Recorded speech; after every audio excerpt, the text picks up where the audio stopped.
montrer que je peux au moins dire que pour l'instant, j'ai pas trahi les rêves de l'enfant que j'étais, quoi.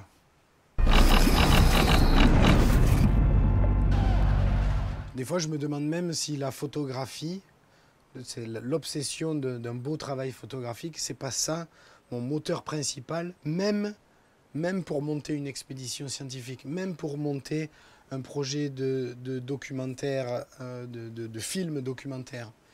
Des fois, je me demande si vraiment le moteur qui me donne l'énergie pour faire tous les à côté, travailler sur le matériel de plongée, travailler sur le film documentaire, travailler sur la mission scientifique, eh bien, je me demande si le moteur au départ, la petite impulsion, c'est pas juste que tout ça va m'offrir des conditions idéales pour faire de la photographie sous-marine comme j'aime en faire.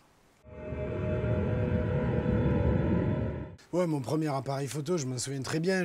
C'était quelque chose que j'avais complètement bricolé moi-même avec des tuyaux en PVC, avec des gants en plastique retournés à l'intérieur pour manipuler un appareil photo, un Instamatic, un peu... enfin voilà. Et je pense que la photographie s'est imposée très vite parce que ce que je voyais me paraissait sincèrement tellement extraordinaire que très vite j'ai fait le tour de mes superlatifs pour discuter.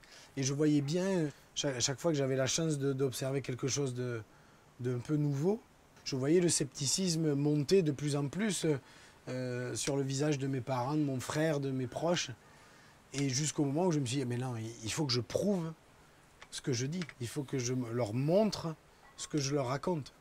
Et donc c'est comme ça que vraiment je me suis décidé à avoir mon premier appareil photo, que je suis allé négocier âprement auprès de mon père parce que ça coûtait cher. Et c'était un appareil photo Nikon. Je me souviens, il m'avait coûté 10 000 francs exactement, 1 500 €, que je suis allé négocier avec mon père pour cumuler un Noël, un anniversaire. Mais je crois que j'ai réussi à le convaincre que ce serait pour moi un outil de travail plus tard. Je ne sais pas où je suis allé puiser cette certitude à cette époque-là, mais en tout cas, je l'ai convaincu. Et donc, il a accepté de me donner les 1 500 €, les 10 000 francs à l'époque, pour que j'achète mon premier Nikonos 5. Cet appareil, donc, qui était fabriqué par Nikon, un appareil argentique de conception étanche, et avec lequel j'ai fait mes premières armes à l'adolescence. Et voilà comment ça a commencé. Et puis après, ça a continué avec les autres Nikon, les boîtiers argentiques Nikon très haut niveau, jusqu'au Nikon F5. Et puis après, la série des numériques. Et entre les deux, il y a eu le Nikonos RS, qui a été le premier appareil photo autofocus, à visée réflexe et de conception étanche qu'avait fabriqué Nikon il y a bien longtemps. Et puis voilà, jusqu'à aujourd'hui où je suis ici avec plusieurs boîtiers Nikon D5, donc le dernier de chez Nikon, qui m'offre des possibilités de travail exceptionnelles. Il faut voir quelles sont les contraintes ici. On travaille sur cette meute de requins la nuit. La meute de requins la nuit, tout est dit. On est dans la nuit, dans le noir, donc il faut que je puisse avoir des sensibilités très élevées. Là, par exemple, je ne me pose même pas la question, je fais les photos entre 1600 et jusqu'à 6400 ISO, sans aucun problème. Je pourrais monter jusqu'à 64 000. Il y a un accès aux prises de vue en rafale qui est très facile et très rapide. Ça, pour moi, c'est très important parce que ces scènes de requins, elles vont très très très vite, tellement vite qu'on ne les voit pas à l'œil nu. Donc je suis obligé de faire un peu à l'instinct, anticiper où les actions vont se passer et déclencher des rafales de 7, 8, 10, 12 images par seconde pour essayer de capter les moments essentiels, l'esquive d'un poisson devant l'attaque d'un requin ou le moment fatal où une proie est prise par un requin. Moi, personnellement, j'ai un petit faible pour plutôt les photographies qui vont montrer le poisson qui s'échappe, le poisson dont on n'est pas certain encore du sort, parce que ça, ce sont les photos qui ont une histoire à raconter encore. Quand on fait une photo d'un poisson qui est déjà pris dans la gueule du requin, c'est la fin de l'histoire. Alors que tant que le poisson est encore dans cet état de stupeur quand il est encore, quand il est encore dans l'esquive, je trouve que c'est les photos les plus pertinentes, mais aussi les plus difficiles, parce que c'est un moment tellement bref au cœur de la nuit qu'il est difficile à saisir. Mais enfin, avec les très hautes sensibilités, les très hautes vitesses, les cadences de prise de vue très élevées, tout ce qu'offre le Nikon D5, j'ai pu réussir plusieurs de ces photos depuis qu'on est arrivé ici. À côté de ces énormes boîtiers professionnels, cette année, j'ai pris aussi cette toute petite caméra Nikon, la Keymission 360, pour pouvoir faire des vidéos 360 degrés. Avec cette idée de pouvoir partager nos plongées là, au cœur de la meute de requins. On s'est dit que si je rajoutais ça peut-être sur mon caisson, ça permettait de vivre cette plongée au plus près de la meute de requins.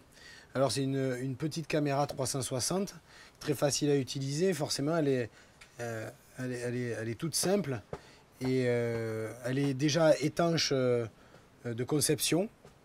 On peut la descendre jusqu'à 30 mètres maximum. Nous, pour plus de sécurité, on l'installe dans un petit caisson. C'est un caisson qui a été fabriqué par Sicam. Et donc je mets cette petite caméra 360 à l'intérieur de ce double caisson. Et ça permet là de descendre beaucoup plus bas. On n'a plus de limite de profondeur. Voilà, ça c'est le petit rajout de cette année. Moi je m'efforce de trouver un équilibre juste entre la lumière naturelle qui persiste en profondeur, même si elle est très très faible quand on est à grande profondeur, elle est toujours présente, elle est particulière, elle est subtile, et il ne faut surtout pas la sacrifier. Mais pour la capter, il va falloir des hautes sensibilités, des vitesses très lentes, donc un travail très délicat dans les réglages. Et pour autant, je tiens à rajouter un tout petit peu de lumière artificielle juste pour restaurer les couleurs. Parce que quand on est même à 20 mètres de profondeur, c'est fini, il n'y a presque plus de couleurs, alors que les animaux, eux, sont particulièrement colorés souvent. Alors soit on met beaucoup d'éclairage artificiel, alors on restaure toutes les couleurs, mais on a un fond noir qui pour moi ne me plaît pas. Soit on ne met pas d'éclairage du tout, alors on a une belle lumière bleue, cette lumière bleue qui nous attire au fond de la mer, mais après tout est bleu, quoi. Il n'y a plus de couleur, il n'y a plus rien. Alors il faut trouver ce dosage avec un tout petit peu de lumière artificielle et imprégner quand même cette lumière naturelle. C'est un exercice d'équilibre, un exercice délicat et qui n'est pas toujours facile à gérer parce que on est emporté dans un exercice un peu rude qui est la traque de l'animal. Et en même temps, il faut à côté un exercice délicat qui est la gestion de la lumière.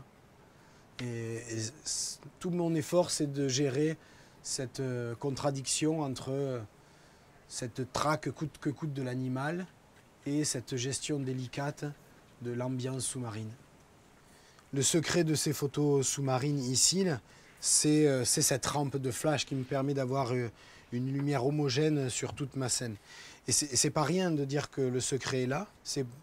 Non seulement il faut avoir cette rampe-là, qu'elle fonctionne, mais après il faut la positionner. Ça c'est lourd et surtout quand on est en pleine eau dans le courant, c'est très compliqué. Donc ça c'est la tâche de Cédric qui a un palmage très efficace et qui est à même de passer des fois 1 heure, 2 heures au-dessus de moi à nager dans le courant, à se maintenir à la bonne position, à être toujours attentif vers quel endroit je fixe l'appareil photo pour lui aussi, avec la rampe, suivre l'appareil photo qui est dessous et jamais être battu parce que moi des fois je vais aller très vite à droite, à gauche.